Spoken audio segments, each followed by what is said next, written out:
இங்க நெகட்டிவான விஷயங்கள் நிறைய கிடைக்குது இந்த ஆட்சிக்கு எதிராக. ஒரு பக்கம் வந்து திமுக சார்ந்த ஐடி விங் வந்து பாத்தீங்கன்னா வந்து நெகட்டிவ் ப்ரோமோட் பண்றதுக்கும் இப்ப நீங்க என்ன கேட்டீங்கன்னா நான் எப்படி இந்த ஆட்சி நான் பாராட்ட முடியும்? ஒன்றும் இல்ல. ஆனா அதே சமயத்துல ஆக ஓகன்னு சொல்ல முடியாது. சொன்னா செருப்படி விழும் நமக்கு.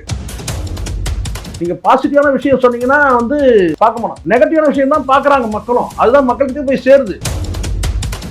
திமுக ஆட்சி வேணாம்னு எதனால முடிவு பண்ணாங்க? நீங்க வந்தீங்கன்னா பெருசா இங்க வந்து சாதிச்சு கிழிச்சிருவீங்கன்னு சொல்லிட்டு வாக்களிச்சாங்க. இப்போ வந்து பாத்தீங்கன்னா அவங்களாவது கிழிச்சாங்க, நீங்க கிழிக்க கூட இல்ல. திடீர்னு ஒரு பொம்பளை தன்னை யாருன்னே தெரியாம என்ன செய்திருக்கா, அந்த பொம்பளை குடிச்சிருந்தா போயிருந்தா வந்திருந்தாலும் ஏதோ பேசுது. ஆனா உண்மையிலேயே அந்த பொம்பளை வந்து பாத்தீங்கன்னா வந்து குடிச்சிருந்தது அது வந்து அந்த பொம்பளையை ஒத்துக்குது. நான் ஃப்ரிட்ஜில் வச்சிருந்து ஏதோ குடிச்சிட்டேன்னு சொல்லுது. ஆனாலும் அந்த குடிச்சிருந்தாங்கன்றது இந்த பொம்பளைக்கு யார் சொல்லுது? இந்த பொம்பளை முதல்ல யாரு? பேசும்போது ஒரு வார்த்தை சொல்லி கேட்டா, முதலமைச்சர் எல்லாத்துக்கும் கூப்பிடாதீங்க, அவருக்கு நான் வேலையா இல்ல அப்படின்னு பேசும்போதே தெரிஞ்சிச்சு இது ரூட் மாஃபியா வேலை தான். இது அதிகமான வேலை செய்பவன் அறிவாளி, அதிக நேரம் வேலை செய்யறவன் வந்து முட்டாளு. இது வந்து சுரீர்னு அடிச்ச மாதிரி ஆயிடுச்சு. சார் இத விஜய சொல்ற மாதிரி.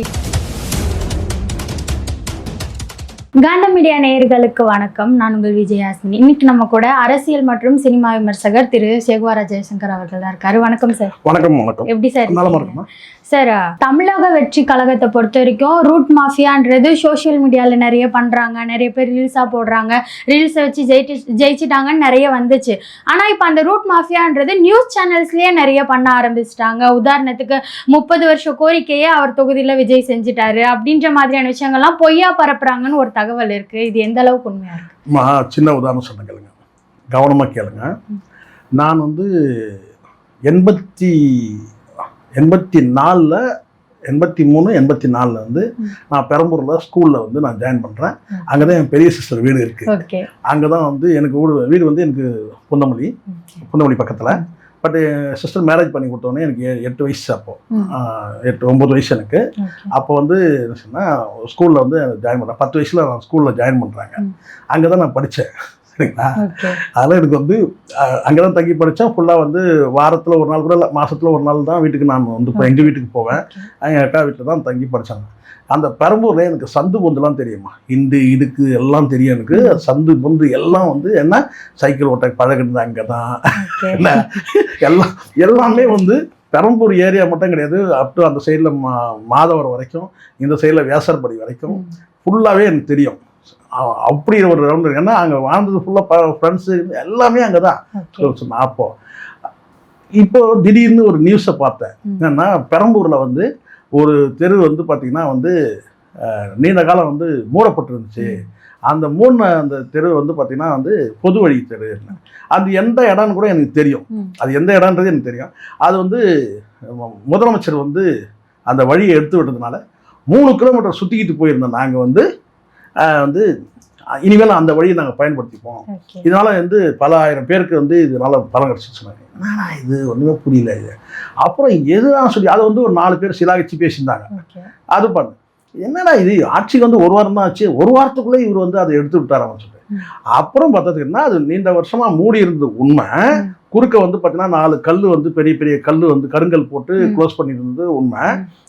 அது காரணம் கேட்டால் அது பொது வழி பிரச்சனையில் இருந்தது. அதாவது ஒரு குடும்பத்து சார்ந்தவங்களுக்கு வந்து பார்த்தீங்கன்னா பரம்பரையாக வந்து, ஏன்னா அது வந்து இப்போ இருக்கிறவங்களுக்கு வேணால் தெரியும் நெருக்கடியாக இருந்திருக்கு. அப்போ வந்து நான் சொல்லக்கூடியது வந்து 83 84 கேட்டால் ரொம்ப வெறிச்சோடி தெருக்களே வெறிச்சோடி இருக்கும். பல இடங்கள் காலியாக இருக்கும். வீடுகள் இது போல் இப்போ இருக்கிற நெருக்கம்லாம் கிடையாது. கிட்டத்தட்ட நான் சொல்கிறது ஒரு 40 ஆண்டு காலம் இல்லையா? அப்போ வந்து அப்படி இருந்தது. அப்போத்துலேருந்து அது இருந்தது. ஆனால் அது வந்து அதுக்கப்புறம் நீதிமன்றத்தில் வழக்கு போய் வந்து கோர்ட்லேயே வந்து என்ன கேட்டால் இது பொது வழியாக வந்து ஆய்வு செய்து இதை வந்து நீங்கள் வந்து மாநகராட்சி வந்து இதை எடுத்து விடணும்னு சொல்லிட்டாங்க. நீதிமன்ற தீர்ப்பு அடிப்படையில் தான் அந்த வேலை செஞ்சுருக்கிறாங்க. இவர் போய் உத்தரவு போட்டதெல்லாம் கிடையாது. பட் அது நீதிமன்ற தீர்ப்பு வரும்போது பார்த்தீங்கன்னா தேர்தல் வந்து அந்த கமிஷனுடைய அந்த ரூலிங் இருந்ததுனால அது கிடப்பில் இருந்தது. ஏன்னா அவங்க பண்ண முடியாது இல்லையா, இதை புதுசாக அந்த ரூலிங் தான் வந்து பண்ணணும். அப்போ இந்த புதுசாக வந்த உடனே கேட்டால் அதிகாரிகள் வந்து எதெல்லாம் ஜட்ஜ்மெண்ட் பெண்டிங்கில் இருக்கோ அந்த ஒர்க்கெல்லாம் பண்ண ஆரம்பிச்சிடுவாங்க. அப்படி பண்ணது தான் இது. இதில் முதலமைச்சருடைய ரோல் ஒன்றுமே கிடையாது. இந்த அரசு அதிகாரிகள் வந்து அதை செஞ்சுருக்கிறாங்க. ஏன்னா அது எப்படி இருந்தாலும் வந்து நீதிமன்ற தீர்ப்பு வந்ததுன்னா அதை செஞ்சு தான் ஆகணும். ஆனால் முதலமைச்சரே அதை செஞ்ச மாதிரி வந்து ஒரு சீனை கிரியேட் பண்ணிட்டோம். அப்படியே எனக்கு மயக்கசி விழுந்துட்டேன். இது அதப்பா இந்த மாதிரி பண்ணலாம், ஒரு மனசாட்சியே இல்லாமல் வந்து ஒரு பிஆர் வேலை செய்யக்கூடாது அப்படின்னு சொல்லிட்டு அது ரொம்ப கேலிக்குரிய விஷயம். ஏன்னா அந்த பகுதி எல்லாருக்குமே தெரியும். அதில் என்ன ஒரு வேடிக்கைன்னா அந்த நேர்காணல் பேட்டி கொடுத்தவங்கலாம் எப்படி இவங்க தேடி பிடிச்சாங்கன்னு எனக்கு தெரியல. ஏன்னா அவங்க அந்த பகுதியை சார்ந்தவங்களானே தெரியல. காரணம் என்னன்னா அந்த பக்கத்தில் இருக்கிறவங்க தலையை சொரிஞ்சிருப்பாங்க போல இருக்கு. ஏன்னா இது நீண்ட கால பிரச்சனை. இது நீண்ட கால பிரச்சனை. நீதிமன்றத்துக்கு போய் அதுக்கப்புறம் அந்த பொது வழி இல்லைன்னு பல விதமான பொது வழி கேஸே நிறைய இருக்குமா. நீதிமன்றத்தை பார்த்தீங்கன்னா இந்த காமன் பேசேஜ் இருக்குல்ல, அந்த கேஸே வந்து பார்த்தீங்கன்னா லட்சக்கணக்கில் இருக்கும். ஏன் வழியை அவன் மடிச்சுட்டான், இவன் வழியை பிடிக்கிட்டான், இந்த வழியை வந்து கல் நட்டுட்டான், அந்த வழியை மூடிட்டான், அந்த வழி, இப்படி நிறைய கேஸ் இருக்கு. அப்போ அப்படி ஒரு கேஸ் தான் இது. அப்படி இது மாதிரி ப்ரொமோட் பண்ணாங்க. அதனால என்னன்னா இந்த ரூட் மாஃபியான்றது வந்து பார்த்தீங்கன்னா எனக்கு தெரிஞ்ச வரைக்கும் ஒரு கட்டத்தில் அவங்களே அம்பலப்படுற மாதிரி இருக்கு. ஓவரா பண்ணி எக்ஸாக்ரேட் பண்ணி வந்து செய்தி வெளியிடும் போது அது கேலிக்குரியதாகவும் கிண்டலுக்குரியதுமா மாறதை நம்ம பார்க்குறோம். அதனால இந்த ரூட் மாஃபியா பொறுத்த வரைக்கும் வாழை வந்து பார்த்தீங்கன்னா ஒட்டம் நறுக்கி வச்சா இவங்களுக்கு நல்லது. அப்படி இல்லைன்னா என்னன்னா இப்போ ஒன்று நல்லா புரிஞ்சுங்க. இப்போ பாருங்க இந்த கோயம்புத்தூர் சம்பவமாக இருக்கட்டும் அல்லது இந்த 40 கொலைகள் நடந்தா இருக்கட்டும், இதெல்லாம் வந்து தன்னெழுச்சியாக நடக்கக்கூடிய விஷயங்களோ இருக்கிறத நம்ம பார்க்குறோம். கொஞ்சம் டிஎம்கே விங்கு இதை செயல்படுறாங்க. இப்போ திமுக காரர்களும் வந்து இந்த டீ ப்ரொமோட் பண்ணுற வேலையில் இறங்கியிருக்கிறாங்கன்றதுல சந்தேகமே இல்லை. ஆனால் அவங்களுக்கு வந்து பார்த்தீங்கன்னா இங்கே நெகட்டிவான விஷயங்கள் நிறைய கிடைக்குது இந்த ஆட்சிக்கு எதிராக. அப்போ அது எளிதாக நடக்குது. ஒரு பக்கம் வந்து திமுக சார்ந்த ஐடி விங் வந்து பார்த்தீங்கன்னா வந்து நெகட்டிவ் ப்ரொமோட் பண்ணுறதுக்கும் டீ ப்ரொமோட் பண்ணுறதுக்கும், இன்னொரு பக்கம் வந்து பார்த்தீங்கன்னா சாதாரண மக்கள். இப்போ நீங்கள் என்ன கேட்டிங்கன்னா நான் எப்படி இந்த ஆட்சி நான் பாராட்ட முடியும்? பாராட்ட முடியாது. ஒன்றும் இல்லை. ஆனால் அதே சமயத்தில் ஆக ஓகன்னு சொல்ல முடியாது. சொன்னால் செருப்படி விழும் நமக்கு. இது இப்படி பேசிட்டு இருக்கிற ஒரே 40 கொலை நடந்திருக்கு, நீ வந்து பார்த்தீங்கன்னா வந்து சூப்பர் ஆட்சின்னு சொல்லு. இதை யார் சொல்லுவாங்க? இதை நீங்கள் சொன்னால் கூட அந்த சொல்லக்கூடிய நபர்கள் வந்து விமர்சிக்கப்படுவாங்க. எப்படி நல்ல ஆட்சின்னு சொல்ல முடியும்? இங்கே நடக்கிறது அத்தனையும் வந்து பார்த்தீங்கன்னா அட்ராசிட்டி வந்து பார்த்தீங்கன்னா அராஜகம் நடக்குது. எப்படி இது நல்ல ஆட்சின்னு சொல்ல முடியும்? அப்போது மனசாட்சியை அடகு வச்சுட்டுலாம் சொல்ல முடியாது. அப்போ இந்த ஆட்சி வந்து பார்த்தீங்கன்னா மாற்றக்கூடிய விஷயம் நிறைய இருக்கு. ஆட்சி மாற்றம் கொடுத்துட்டாங்க. ஆனால் இந்த ஆட்சியில் வந்து மாற்றக்கூடிய விஷயங்கள் நிறைய இருக்கு. இந்த ஆட்சியிலே சொல்றாங்க. அப்போ கடந்த ஆட்சியை விட மோசமான ஒரு சூழல் வந்து இருக்கும்போது அதை பேசி தான் ஆகணும். அப்போ நீங்கள் நெகட்டிவ் ப்ரொமோஷன், நீங்கள் வந்து நெகட்டிவான விஷயத்தை வந்து பார்த்தீங்கன்னா நீங்கள் என்ன செய்யணும், டேமேஜ் கண்ட்ரோல் பண்ணுறதுக்காக நீங்கள் என்ன செய்யணும்னா ஒரு கதையை சொல்லும் போது அது கிரிஞ்சா, அது வந்து ரொம்ப கேலிக்குரியதாக வந்து மக்கள் பார்க்குறாங்க. என்னங்க இது வந்து பார்த்தீங்கன்னா இங்கே என்ன நடக்குதுன்னு தெரியாது, ரியாலிட்டி தெரியாமல் இவங்க ரீல்ஸ் ஓடிட்டு இருக்கிறாங்க.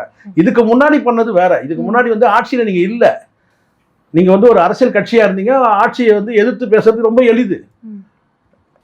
ஏன்னா மக்கள்கிட்டயும் நெகட்டிவான விஷயம் தான் மக்கள் வந்து பார்க்குறாங்க. இன்னைக்கு உலகம் அப்படிதான் இருக்கு. நீங்கள் பாசிட்டிவான விஷயம் சொன்னீங்கன்னா வந்து பார்க்க மாட்டோம், நெகட்டிவான விஷயம் தான் பார்க்குறாங்க மக்களும். அதுதான் மக்கள்கிட்ட போய் சேருது.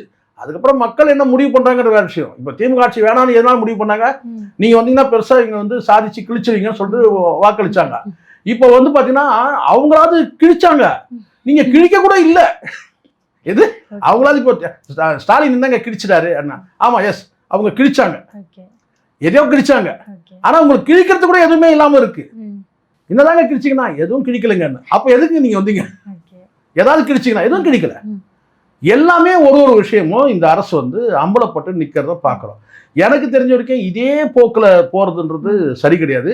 முதல்ல வந்து இந்த ஃபேக்காக அந்த ரீல்ஸை ஓட்டுறதை இந்த அரசு நிறுத்தணும். இதுதாங்க எங்கள் ரியாலிட்டி. நெகட்டிவ் விமர்சனம் பண்ணுவாங்கம்மா, அது எல்லாரும் பண்ணுவாங்க. நெகட்டிவ் விமர்சனத்தை விட நீங்கள் இப்படி புரிஞ்சுக்கணும். என்னன்னு கேட்டிங்கன்னா நடக்கிற விஷயத்த பேசுகிறாங்க. இப்போ இந்த சூழலில் வந்து குழந்தை வந்து பார்த்தீங்கன்னா வந்து கடத்தி கொல்லப்பட்டது, கற்பழிச்சு கொல்லப்பட்டது உண்மை தானே, அதை பேசதான் செய்யும். அதை நீங்கள் டேமேஜ் கண்ட்ரோல் பண்ணுறதுக்காக நீங்கள் என்ன செய்யுங்க, நீங்கள் புதுசாக ஒரு கதையை எடுத்து வர்றீங்க. திடீர்னு ஒரு பொம்பளை தன்னை யாருன்னே தெரியாமல் என்ன செய்யிருக்கிறதுனா அந்த பொம்பளை குடிச்சிருந்தா போயிருந்தா வந்திருந்தாலும் ஏதோ பேசுது. ஆனால் உண்மையிலேயே அந்த பொம்பளை வந்து பார்த்தீங்கன்னா வந்து குடிச்சிருந்ததுன்றத அது வந்து அந்த பொம்பளையை ஒத்துக்குது. ஏன்னா நான் ஃப்ரிட்ஜில் வச்சிருந்து ஏதோ குடிச்சிட்டேன்னு சொல்லுது. ஆனாலும் அந்த குடிச்சிருந்தாங்கன்றது இந்த பொம்பளைக்கு யார் சொல்லுது? இந்த பொம்பளை முதல்ல யாரு? இப்போ புரியுதுங்களா? இங்கே டேமேஜ் கண்ட்ரோல் பண்ணுறதுக்கு சில விஷயங்கள் வந்து நடக்குது. இந்த பொம்பளை முதல்ல யாரு? அவங்க குடிச்சிருக்கட்டும், குடிக்காமல் இருக்கட்டும், அது நடக்கும். இந்த பேசின பொம்பளை யார்? பேச பொம்பளை ஒரு வார்த்தை சொல்லி கேட்டா, முதலமைச்சர் எல்லாத்துக்கும் கூப்பிடாதீங்க, அவருக்கு நான் வேலையா இல்லை அப்படின்னு பேசும்போதே தெரிஞ்சிச்சு இது ரூட் மாஃபியா வேலை தான் இது அப்படின்னு தெரிஞ்சிச்சு. ஏன்னா அந்த வார்த்தை வருது இல்லை, முதலமைச்சருக்கு வந்து எவ்வளோ வேலை இருக்கு அப்படின்னா அது ஒரு சப்போர்ட் பண்ற அந்த இடத்துல அந்த ஒரு வார்த்தை தான் கெடுக்குது. நம்ம நிறைய சார் அதே லேடி தான் சொல்லியிருக்காங்க, நாங்க தான் போய் அவங்களை எழுப்பணும் அவங்களுக்கு. சரிம்மா, நீங்க எழுப்புனீங்க யாரு வந்து நீங்க முதல்ல நீங்க யாரு? நீங்க போய் எழுப்புனீங்க சொல்றீங்க, நீங்க எதிர் வீட்டில் இருக்கிறீங்களா, பக்கத்து வீட்டில் இருக்கிறீங்களா, நீங்க ஏன் அவ்வளோ க்ளோஸ்அப்பாக வச்சுக்கிறீங்க? நிறைய இருக்கு தங்கச்சி, இந்த டெக்னிக்கலான விஷயம் நிறைய இருக்கு. நீங்க ஏன் அவ்வளோ க்ளோஸாக வந்துடுறீங்க? நீங்க ஒரு வீட்டில் இருந்து பேசுற மாதிரி எடுங்க. ஏன் நீங்கள் ஒருத்தர் மட்டும் பேசுகிறீங்க? அந்த வீதியில் எவ்வளோ பேர் கூட்டம் கூடியிருக்காங்க, அந்த வீதியில் இருக்கவங்க யாரும் பேசவே இல்லையே. அந்த வீதியில் இருக்க யாரும் பேசவே இல்லை. அந்த பெண் வந்து பார்த்தீங்கன்னா நல்ல நடத்தை உள்ள பெண் இல்லைன்றது தெரிய வருதுமா. பல வீடியோக்களை பேசும்போது பல வந்து ஒரு நேர்மையான ஊடகவியாளர் கூட அங்கே பேசுகிறாங்க. அவங்ககிட்ட நான் வந்து டைரெக்டாக ஃபோன்லேயும் நான் பேசினேன். சில வீடியோக்கெல்லாம் அவங்க வெளியிட்டிருக்கிறாங்க. அந்த பெண் நடத்தை சரியில்லாத பெண்ன்றது தெரியுது. ஆனால் பேசுகிற இந்த பெண் யார்? இந்த பெண் யாருக்கு, எதுக்காக இந்த பெண் வந்து இவ்வளோ இன்ட்ரெஸ்ட் எடுத்து நீங்கள் பேச வேண்டிய அவசியம் என்ன? நீங்கள் யார் முதல்ல?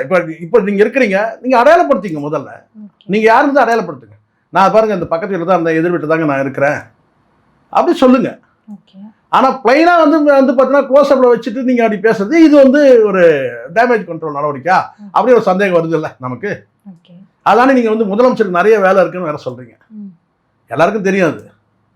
ஸோ அதனால் இங்கே இது வந்து இந்த அரசு வந்து இனி இந்த ரீல் விஷயத்தை நிறுத்துறது நல்லது. ரியலான விஷயங்கள் என்னவோ பண்ணுங்க. எதிர்கட்சி எப்பவுமே வழக்கமாக தெரிஞ்சான், திமுக வந்து ஆளுங்கட்சியோட எதிர்கட்சியாக சிறப்பாக செயல்படுவாங்க.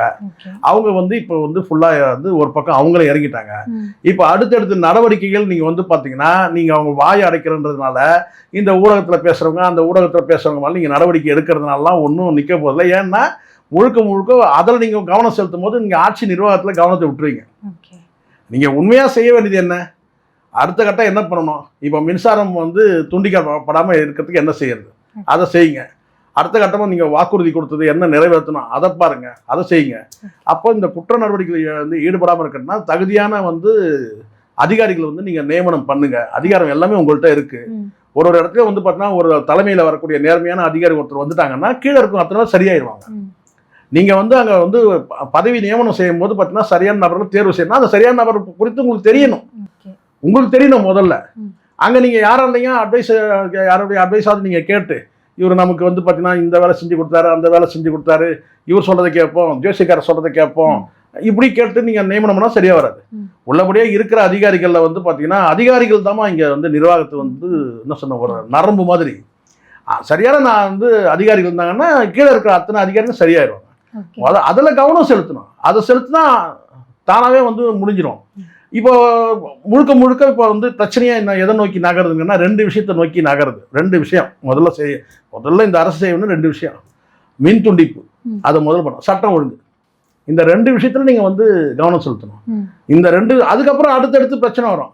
இப்போ செய்திகள் வரக்கூடிய பல செய்திகள் வந்து பார்த்தீங்கன்னா வந்து இப்போ ரீசெண்டாக நான் பார்த்தேன் என்னன்னு கேட்டிங்கன்னா வந்து சாராய ஆலையெல்லாம் வந்து பார்த்தீங்கன்னா யார் நடத்துறதுன்றத அந்த ஏஜென்சிங்கிட்ட போயிட்டு பேசுகிறாங்க. இந்த கோடி கொள்ளடிக்கிறாங்க அந்த கோடி கொள்ளணும். எப்படின்னா ஊழல் சந்தி சிரிக்க தான் போகுதுன்னு வச்சுங்களேன். நீங்கள் ஊழற்ற நிர்வாகம் தரப்போகிறதில்ல. காரணம் கேட்டால் உங்களுக்கு ஆதரவு தரவங்களே கல்லாப்பட்டி கூட்டணி தான் ஆதரவு தராங்க. சரிங்களா? திமுகவுக்கு வந்து கூட்டணிக்கு வந்து யாரெல்லாம் இருந்தாங்களோ அவங்க தான். நீங்கள் தான் சொன்னீங்க கல்லாப்பட்டி கூட்டணின்னு சொல்லிட்டு அவங்க தான் கொடுக்குறாங்க.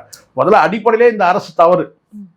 ஒரு தூய்மையான அரசு, ஒரு தனித்துவம் வாய்ந்த அரசு, தூய ஆட்சிலாம் நீங்கள் சொல்லவே முடியாது.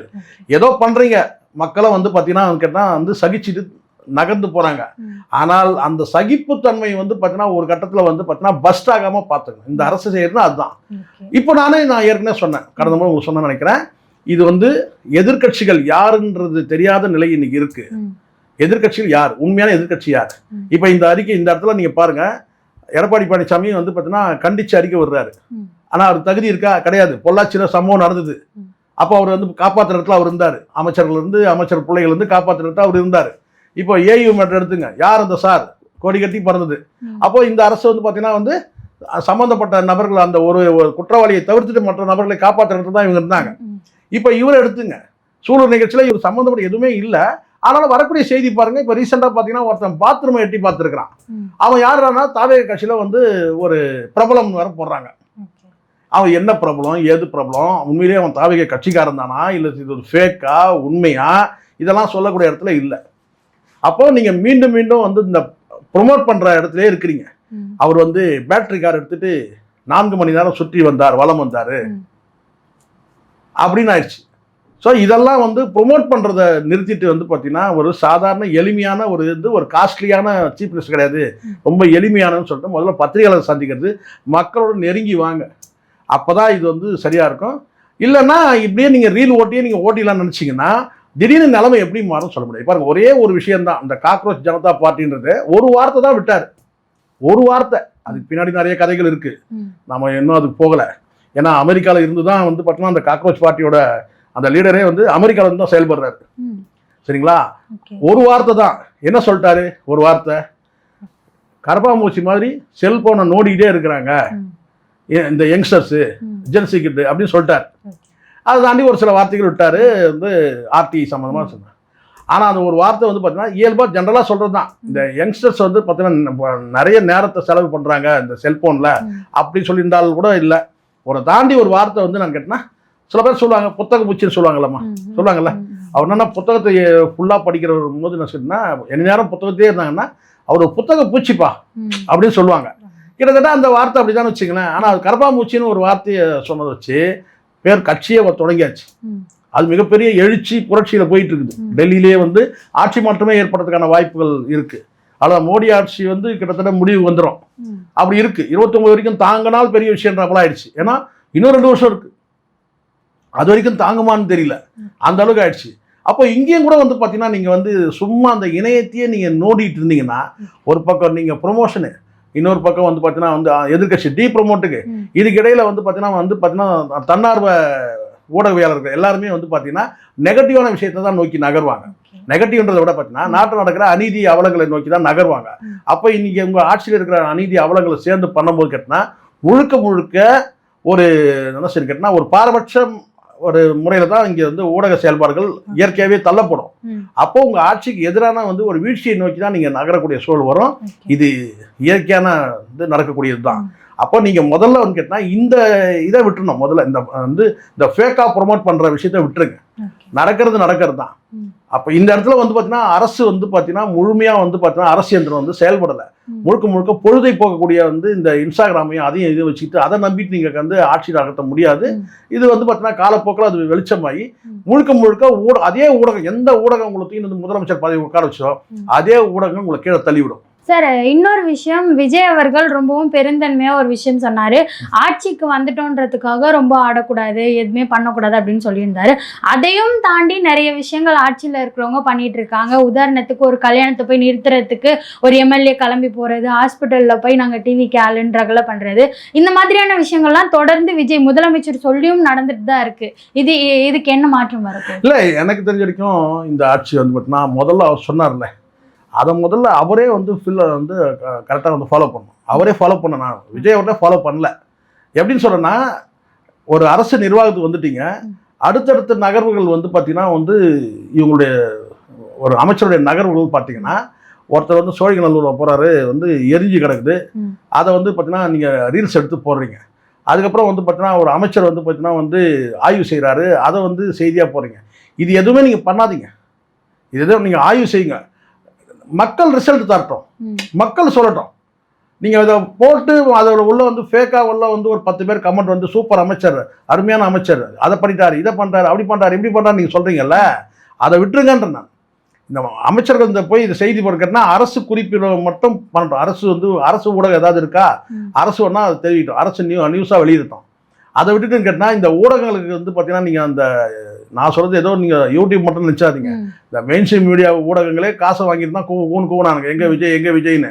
இப்போ தொடர்ச்சி அதே தான் பண்ணிட்டு இருக்கிறானுங்க. இப்போ இந்த அமைச்சர் போயிட்டார், இப்போ அமைச்சர்கள் அதை பண்ண ஆரம்பிச்சிட்டாங்க. ஒரு குறிப்பிட்ட வந்து ஒரு அமைச்சர் வந்து கல்குவாரிலாம் வந்து ஆய்வு செய்ய போனாங்க. எப்பமா கல்குவாரிலாம் போய் வந்து ஒரு அமைச்சர் போய் ஆய்வு செய்கிறார், அதுவும் நடுராத்திரியில் போனார். இதெல்லாம் வந்து ஓவராக தெரியலையா உங்களுக்கு?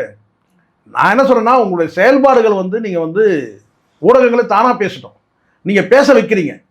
எல்லா அமைச்சரும் இப்போ வந்து பார்த்தீங்கன்னா விஜய் என்ன செஞ்சாரோ அந்த வேலையை செய்ய ஆரம்பிச்சாங்க எல்லாருமே. இவங்கெல்லாம் நீங்கள் நினைக்கிறீங்களா அடுத்த தேர்தலில் வந்து தேர மாட்டாங்க? அப்போ உள்ளபடியே வந்து பார்த்தீங்கன்னா இந்த அரசு வந்து பார்த்தீங்கன்னா வந்து ஒரு எளிமையான அரசுங்க, மக்களுக்கு நன்மை தான் சிந்திக்கிறாங்க. இப்போ இருக்கிற நிதி நிலைமைக்கு அவங்களால சில விஷயங்கள் பண்ண முடியாது, படிப்படியாக செய்வாங்கன்ற அந்த எண்ணத்தை கொண்டு வராமல் நீங்கள் என்ன செய்றீங்கன்னா எல்லாத்தையும் வந்து பார்த்தீங்கன்னா டேமேஜ் கண்ட்ரோலாக எடு, இன்ஸ்டாவை எடு, சமூக வலைதளம் இருக்கிற முழுக்க சமூக வலைதளம்னா எப்படி வேணால் மாறிடும். ஒரு காலத்தில் இதே சமூக வலைதளத்தை வச்சு தான் மோடி வந்தார். இன்றைக்கி அதே சமூக வலைதளம் காக்ரோச் கரப்பாம்பூச்சி வச்சு அடிக்கிறாங்க. அப்போ இந்த இடத்துல நீங்கள் உங்கள் நிலைமை என்னன்னு பாருங்கள். எந்த ஆயுதத்தை நீங்கள் எடுத்தீங்களோ அதே ஆயுதம் வந்து உங்களுக்கு எதிராக திரும்பிட்டு இருக்கு. இந்த அரசு வந்து எச்சரிக்கை இல்லைன்னா கஷ்டம், ரொம்ப கஷ்டம். கண்டிப்பாக நீங்கள் எல்லாரும் இவங்க நினைக்கிறாங்க நம்ம அதிகாரத்தை வந்து உட்காந்துட்டோம் 5 வருஷத்துக்கு அசைக்க முடியாது. கிடையாது. மக்கள் நினச்சாங்கன்னா புரட்டி போட்டுருவாங்க. அப்படிதான் இலங்கையில் வந்து ஓட அடித்தாங்க, உங்களுக்கு தெரியும். நடந்து இலங்கையில் நடந்துச்சுல்ல. இந்த மாதிரி பல இடங்களில் வந்து பார்த்தீங்கன்னா வந்து மக்கள் திடீர்னு மக்கள் முடிவு பண்ணுறோம். நீங்கள் மெஜாரிட்டி கவர்மெண்ட் அந்த விட மக்கள் முடிவு, நீங்கள் மைனாரிட்டின்றது வேறு விஷயம். இன்றைக்கி வந்து திருமாவளவனோ அல்லது கம்யூனிஸ்ட்டுகளோ அல்லது வந்து முஸ்லீமுக்கோ வந்து பார்த்தீங்கன்னா உங்களுக்கு ஆதரவு கொடுத்ததா மட்டும் இல்லை, உங்கள் மீது ஒரு நம்பிக்கையை வச்சு ஒரு 108 சட்டமன்ற உறுப்பினர் வந்து வாக்களிச்சிருக்கிறாங்க. அது மைனாரிட்டி கவர்மெண்ட் தான். ஆனாலும் இந்த சப்போர்ட்டை வச்சுட்டு நம்ம 5 வருஷம் நம்ம பூர்த்தி பண்ண முடியும்னு நீங்கள் நினைக்காதீங்க. நாளைக்கு நிலைமை எப்படி வேணாலும் மாறும், என்ன வேணாலும் நடக்கும். மக்கள் திடீர்னு வந்து கிளஞ்சு எழுந்துட்டா என்ன செய்வீங்க? அப்படி நடக்கவே நடக்காதுன்னு டெல்லியிலே நடக்குது. 56 இன்ச்சுங்க, அவர் அசைக்க முடியாதுங்க மோடியேன்னாங்க. இப்போ அங்கே ஆட்டம் காணுது, பெரிய சித்தாந்தமும் விழுது. திணிக்கும் வந்து இந்துத்துவன்ற மிகப்பெரிய வந்து ஒரு வந்து நம்ம வந்து ஒரு மெஜாரிட்டி மக்களுக்கான ஒரு கோட்பாடு அது விழுது. நீங்கள் எந்த சித்தாந்தமும் கிடையாது உங்கள்கிட்ட. அப்போ இந்த ஆட்சிக்கு எதிராக வந்து பேசக்கூடிய இடத்துல வந்து எந்த அரசியல் கட்சி பேசினாலும் அவங்க எதிர்கட்சி ஆகிடும். இன்றைக்கி இந்த 3 கட்சியுமே இப்போ எப்படி இருக்குது, அதிமுக இருக்கட்டும், டிவி கேரட்டும், டிஎம்கே இருக்கட்டும், 3மே வந்து ஒரே கூட்டையில் ஒரு மட்டையாக இருக்குது. அப்போ இந்த இடத்துல வந்து இந்த ஆட்சிக்கு எதிராக உண்மையாக யார் பேசுறதுனா நாம் தமிழர் தான் பேசுகிறாங்க. உண்மையாக பேசுறதுனா நாம் தமிழர் தான்.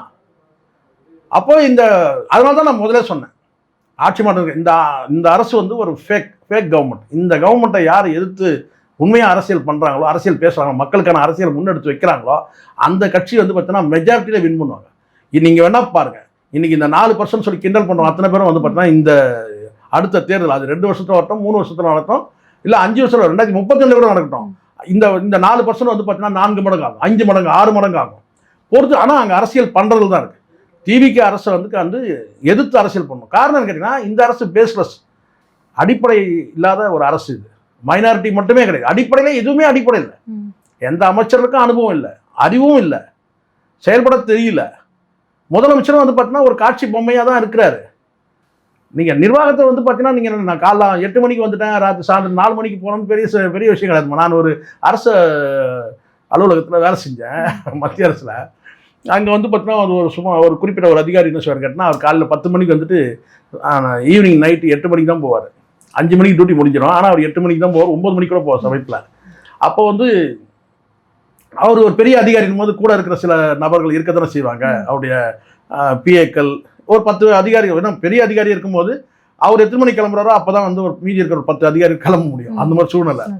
அப்போது ஒரு நபர் வந்து என்ன செஞ்சார், ஒரு பேப்பரில் டைப் பண்ணி அவர் டேபிளில் ஒட்டிட்டார். அந்த அதிகாரி ரவுண்ட்ஸ் வரும்போது பார்க்கட்டும்ன்ற மாதிரி ஒட்டிட்டார். என்ன சொல்ல கேட்டால் வந்து நிறைய வேலை செய்கிறவன் வந்து அறிவாளி, நிறைய நேரம் வேலை செய்கிறவன் முட்டாளு. எப்படி புரியுதா?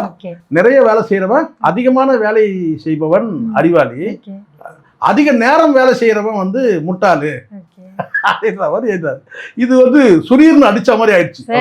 விஜய சொல்ற மாதிரி இல்லம்மா, இது நடந்தது சொல்றேன். நான் பார்த்த விஷயத்த சொல்றேன். இங்க நீங்க 1 மணி நேரம் வரீங்க, 2 மணி நேரம் வரீங்க, அது பெரிய விஷயம் இல்லை. அதுவும் இன்னைக்கு எல்லாமே ஆன்லைன்ல வந்துருச்சு. அதுக்காக நீங்க சட்டமன்றத்துக்கு போக வேணும்னு நான் சொல்லலை.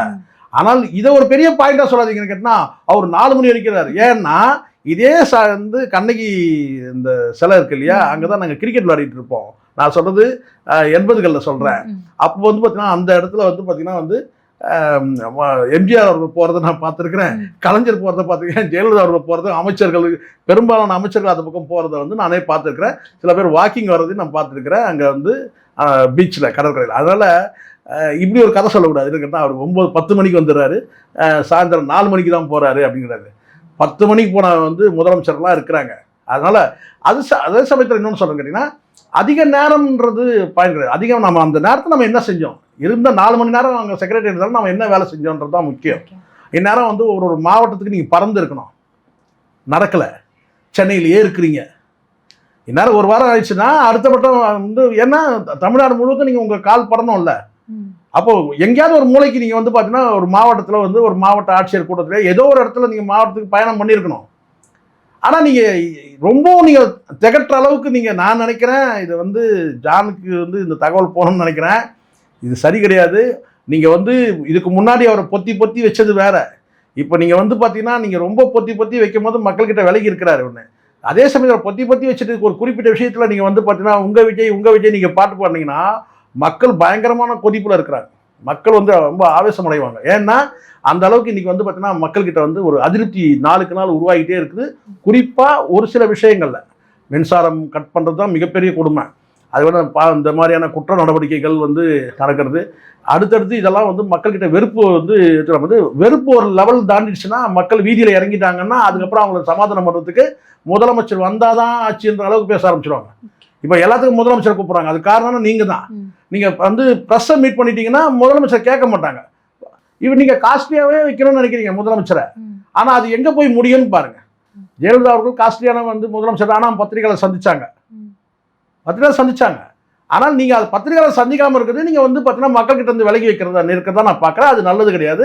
நாளைக்கு நிலைமை வந்து பார்த்தீங்கன்னா மாறும். ஒரு கட்டத்துக்குள்ள மக்களே வந்து பார்த்தீங்கன்னா வந்து உங்களுடைய அந்த ப்ரொமோஷன் வேலையெல்லாம் வந்து பார்த்தீங்கன்னா மக்களை கிழிச்சு தொங்க விடுவாங்க. அது மாதிரி ஆகிடும். நாளைக்கு செக்ரட்டரியேட் வாசலில் நின்று வந்து கீழே வாங்கன்னு கூட்டம் எப்படி இருக்கும்? ஏற்கனவே ஒரு பொண்ணு கூப்பிட்டுருச்சு, வந்து முதலமைச்சரை பார்க்கணும்னு சொல்லிட்டு எங்கே வந்து பேசுதுன்னு கேட்டீங்கன்னா செக்ரட்டரியேட்டுக்கு வந்துருச்சு. அது ஒன்று வந்துச்சு, விரட்டி விட்டீங்க. ஒரு பெரிய கூட்டம் வந்தால் என்ன பண்ணுவீங்க? அப்போ நீங்கள் மக்கள்கிட்ட இருந்து விலகாதீங்கன்ற. மக்களை நீங்கள் பத்திரிக்கை சந்திங்க, ஒரு 4 பேர் சந்திங்க. அதான் உங்களுக்கு தான் இருக்கிறாங்கல்ல, உங்கள் விஜய் பாட்டு போடுற ஒரு 4 மீடியா இருக்குதுல்ல, இல்லை அந்த புதிய தலைமுறை, சத்தியம், அப்புறம் நியூஸ் 7, அதுக்கப்புறம் வந்து பாலிமர், ஒரு 4 பேர் வச்சு நீங்கள் பேசுங்க. மக்கள்கிட்ட போய் சேரட்டும். மக்கள்கிட்ட இருந்து அந்த இடைவெளி விடும்போது வந்து பார்த்தீங்கன்னா அது கண்டிப்பாக வந்து விமர்சனத்துக்கு ஆகுது, மிகப்பெரிய அஜிடேஷனுக்கு மாறும் அது சூழ்நிலை. டிவிகே சம்மந்தப்பட்டு நிறைய விஷயங்களை பகிர்ந்ததுக்கு நன்றிமா.